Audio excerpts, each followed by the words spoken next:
Hey, so welcome back, gardeners. Today we are in Palm City, Florida again. It's Bryce and I, and we are sharing with you guys a project that we did a couple months ago. It is a front yard re-landscape, and I think this is going to be a very, very helpful video for a lot of you guys who might have a similar situation of a traditional builder's package that was brought into your new landscape, and you like it, maybe you don't, but there's some things in there that you could work with, and you're looking to find a way to make it a little bit more interesting, make it a little bit more you, make it a little bit it just more of that, spice it up a little bit. Like Bryce said, spice it up a little bit. So I hope you can take that away from this video today. We're going to share with you what we kept in the garden, what we incorporated to make it a little bit jazzier, a little bit more interesting, and as just like I always do, we're going to talk about the name of the plants and the trees and a little bit of detail about each one of them. So that way, if you guys are looking to create a shopping list, this is going to help you do just that. So speaking of shopping lists, I wanted to pop on here and let you guys know that I'm happy to announce that our True Gardener t-shirts are out and available, as well as our hats and coffee mugs and clink wine glasses. I am so thrilled about that, just in time for Christmas. So you guys check them out. They will be in the link down in the description, and I hope you guys enjoy them and share them with your True Gardener friends. So take care. So as always, let's jump right in and we will just kind of walk through this lovely garden. So I want to thank Laura for allowing us to come over and share this garden with everyone. She has been so fabulous, and she's so thrilled with the final outcome, because we used, I would say 80% of her existing material and reincorporated it and then added to it and made it, like I said, more interesting. And so she was just so thrilled that was a possibility, because you guys are, if you're just like me, you don't want to waste some material that you have, or waste what's going on in your garden. You want to kind of just work with it and kind of reintroduce it in a way that it's just gonna fit you. So I think Laura was really pleased that we were able to do that in her space. So let's start off. So she has a beautiful driveway here that comes up to a fairly short walkway. Now, this rock pad was already here in place previous to us getting here.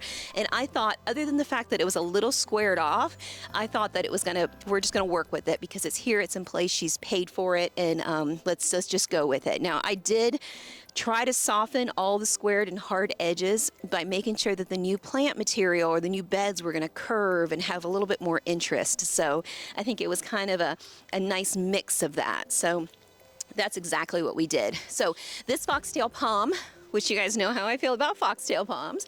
This foxtail palm was here. It was in place when we first got here. So it is a good size. So we kept it in exactly this location.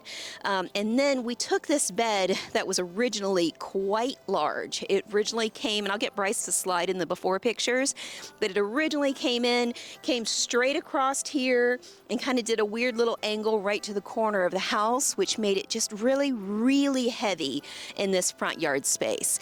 And if you guys have a house that's kind of similar, where it's kind of short and ends kind of bluntly on the corner, and maybe the driveway or garage area is so big and heavy that there tends to be a little bit of a lopsidedness, the thing you want to try to do is draw the bed out to the right more, to kind of give more weight. So that way it kind of helps balance all of this hard structure that's going on here with some impact that's going on here. And I think that that's exactly what we were able to do. So we put in this double foxtail palm because she loves these clean line palms. And I think it does a nice job of kind of giving us a perfect anchor. In time, this tree and this tree are really going to be more in line with that center entrance area to her house, which is going to give it that column-like feel, that really nice where it goes upright on each edges of the property, and it's just really going to kind of give that anchoring type of look. So nice big columns that they're going to offer. Now, originally she had a Sylvester palm that was kind of right about, I think it was like right here originally, because I can see the new grass line, but somewhere around here. And it was just too much of an aggressive palm tree to be in this space. Just kind of took over this spot here. So what we did is we relocated it as a backdrop tree to this rear corner over here. at the almost extent of her property line. So right at the corner of her property line, this is going to do a fabulous job of anchoring it. And I think it's a perfect fit for there as a backdrop to this tree. I just love the way that looks. And then we start with our layers, you guys. We have some Lucie as a backdrop. You know how I love the look of Lucie as a backdrop to anything bright. So we have the dark Lucie here, and we have the sloppy painter clustering right here. So that really does a nice job of giving us a bit of brightness. So dark, light, dark with the Mammy Crotons up front. Now these sloppy painters we brought in. The Mammy Crotons were hers from the original plan, but what she had was Mammy Crotons. It was like endless rows of Mammy Crotons. So she had tons of them that came across the front through here. And all we did was we did a cluster that swerved this way, and then we added a cluster of sloppy painters that curved around that way. And then there's a break there. Then we come in with cleaner material, more compact, more easy, just slower growing right in this area underneath this window, because we didn't want this to get too crazy. So right here we have dwarf Lucie, just a small little grouping of 4 there. Then there's a break. Then we have some gold mound right across the front, some gold dust to the back to brighten up that rear side there, and then a little clustering again of some dwarf Lucies to the left side of the palm tree there, just so it's kind of a rinse and repeat pattern here, and it looks good, but it's not rows, it's a cluster, and anytime I can take those clusters and curve them this way, take the other cluster and curve them that way, as it grows in, oh my gosh, you guys, it's just so stunning. I just love to see a matured look of that, and you see that a lot in hotels and garden plantings and things like that, because I really think they know how to make you swoon when you look at it. I just think it's so pretty. This is a triple bottle palm. I know that you guys have seen them in some recent landscapes. I got a few dozen of these when I was able to get my hands on them. I've got 2 left, so I'm being very, very cautious about where I can plant them because I love them so much. They look beautiful when they're planted, but this is just the beginning. This tree is going to really widen out on these curves, on these trunks, and just become just this focal point along this blank spot of the front of this house. And it's never going to get or compete with these big giant trees up here. It's always going to stay that 13, 14 foot height, which is going to give it the ideal look in this front space. It's never going to come over into this way or over into that way. It's just going to stay in between this column-like look and become the center of the frame that it was meant to be, which is what makes them one of my favorite trees to work with. So, false agaves, because you can't ever go wrong with false agaves. So when you have this combination of small plantings, I mean, these are non-aggressive plants for the most part. These gold mounds, these dwarf Lucies, these gold dusts, those are all plants that are always going to remain more in a compact fashion. And their benefits are just that. They remain a compact fashion. So very, very easy to care for, very, very low maintenance, but also can be on the side of being dull. So if you don't kind of use something to jazz them up, to give them more impact or more, just a little bit more spice than, like Bryce says, then you have a tendency where it could get more bland in this middle. So having these guys is going to do a fantastic job, especially as this tree grows and these grow up and become more vertical versus wide. Then now all of this can be very manicured and very well maintained back here. And then these 3 features alone are going to just make the space. You might not even recognize what's back here. It just might be more of a solid grouping of light and darks, but it'll just go so well together because you'll have the dynamics pop out of the middle of them.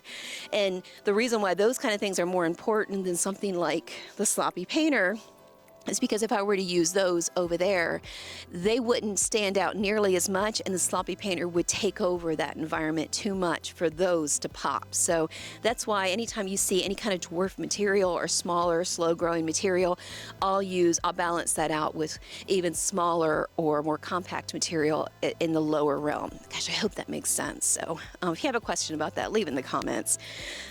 So here we are again. We've got a bright spot of color here with the Mammy Crotons. So we've reused her Mammy Crotons. And then Again, a nice grouping, a nice swath of these crazy sloppy painters. So that way we have a bit of wildness. You know, we have a very contained, blew my mind, a very contained Taiwanese Exoras. And then we have something else that's more hedge-like here. Would that work? Yes, but jazzing up the textures, I just think it makes it look way, way more interesting. So it's a little wild and crazy in the back, way more manicured in the front, and then of course we have the focal point popping out of the middle of it with the foxtail palm. So that pretty much gives you a pretty easy, even keel kind of front bed that has a little bit of thick and craziness on each edge, but right where it counts in the middle, very, very controlled, very, very clean, and that fit the style of my clients. Laura wanted it to be very clean lines, very tropical with color, but not, gosh, because I just didn't want it wild and crazy with bromeliads everywhere, agaves everywhere, or, you know, just a bunch of palm groupings. So I think we hit a nice happy medium where it gave her interest, tropics, but clean lines. We're gonna take a quick peek over here on the corner, and that way you guys get to see what that looks like. We didn't really have anything significant palm-wise to work with, so we brought in some really nice, majestic foxtail palms. I loved the anchoring they did. I felt like, gosh, if we have that double foxtail on the opposite side, and then we relocated that Sylvester palm to the back, we needed something here with some weight, something here with some impact that's going to kind of give that that exact anchor on each side from you know, kind of helping bring out that middle more. And I think they're doing just that. I absolutely love the way they look on this side. We did fill the center of those two with a weeping bottlebrush tree. This guy is fairly young and compact right now, but he's really going to open up and weep out this way, and this way, filling between these two trees. That is so, so, so beautiful. I just love the way they do that. Now, if you guys have noticed these giant kind of treehouse stakes here, this is from the recent storms. We did a recent video, about a month ago, with the storms that came through, and kind of how to do this, and just a little bit of a description of the best way to protect your trees. We had put these in, and then a week later the storms came. So it was a fantastic test that they did pass. Look at everything. You guys, this is just a testament to Florida tropical plants. Bryce and I will actually walk back there in the backyard and share a quick glimpse of what that looks like back there, so you guys can just see just how durable all of these plants handled 2 hurricanes that came through. Back to back, yes. We had, it was pretty intense, but I mean, we were fortunate not to get what the West Coast got. We did get some serious wind and some serious tornadoes that happened over in this area, but fortunately, it was just a little bit of wind burn, and I see new growth all over these plants and trees. So that's a testament to do not be afraid to landscape your space because of storms. I hear that pretty often. I'm gonna wait after hurricane season. I get it. It can be scary, but ultimately these plants and trees, they just rebound right from that. And with a little bit of care, a little bit of extra love, it is well worth it, because, you know, it's such an enjoyment to have a beautiful garden. And, you know, I think that it's worth it doing any time of the year. Now, I would say these Exoras, these magnificent crotons over here, those guys there, these Schifferleras, all of that was from the existing landscape, and all we did was pick it up and repurpose it in different groups because it had more of a mass planting. These guys, again, were everywhere. So we used some of them in the back, and we used the rest of them here. So you'll notice I have just a big curve of those. So they kind of start right at the driveway area and then curve around to the back and angle back this way. And the reason why I chose to curve those is because when these guys get big and happy, they are just a big, beautiful cluster of color. The only negative to them is they get a little woody at the bottom. So you get that, you know, foot and a half of wood. And sorry, you guys, I'm fighting a cold. But the reason why I love to skirt plantings like this is because with these magnificent crotons, you'll get a little bit of that wood at the bottom. So this will do a good job of covering them and only leaving that beautiful color at the top. So Right now, they're a little paled out. Where they were in the original landscape was pulled up forward in this big open group with no protection. And if you guys, I know some of you gardeners out there, know that's a big no-no for magnificent crotons. Magnificent crotons like filtered light. They can handle all morning sun, early afternoon sun, but that late afternoon sun, they're out. So these guys handle it really, really well underneath this grouping of trees. It's going to be a perfect spot for them to thrive. So we have them here for future growth and nice 4-foot height. And then we've got a nice skirt in front of them with the dwarf ixoras to kind of camouflage what we don't want to see. And then we brought in the false agave on this corner, so that way from the road you see the two that are over there and the one that anchors this corner here. And then again, it's a rinse and repeat, a similar material. So we already have the yellow of the Schiffelera, like we have the yellow of the Sloppy Painter, so we kept her Schiffelera for that reason. And then we brought in a little bit of Gold Mound, a little bit of Blew My Minds, just kind of something that we have over in that area. So again, it all ties together. And it's really just as simple as that. If you guys have a similar builder's package or a type of look that you have in your front yard and you're just like, you know what, I'm just going to use this as the bones. I think that makes it a great way to look at it when you get a basic package is, they give you a tree here, a tree here, a tree here, and then, maybe some shrubs. Now it's time to start curving those beds out and bringing in some of those layers and jazzing that up, because you can take a traditional tree here, tree there, and really make it into more of that serene-like planting that you see in a lot of my designs, because this is a fairly simple design to replicate. And if you noticed, it didn't take a whole lot of plant material. I've got 4 here and 4 there and 4 there and 3 here, and that is the way I like to design. I like to really just kind of play with lights and darks and colors, and make sure that the leaves contrast, and make sure that you have enough of interest that way without having to have tons and tons of material that all collect together.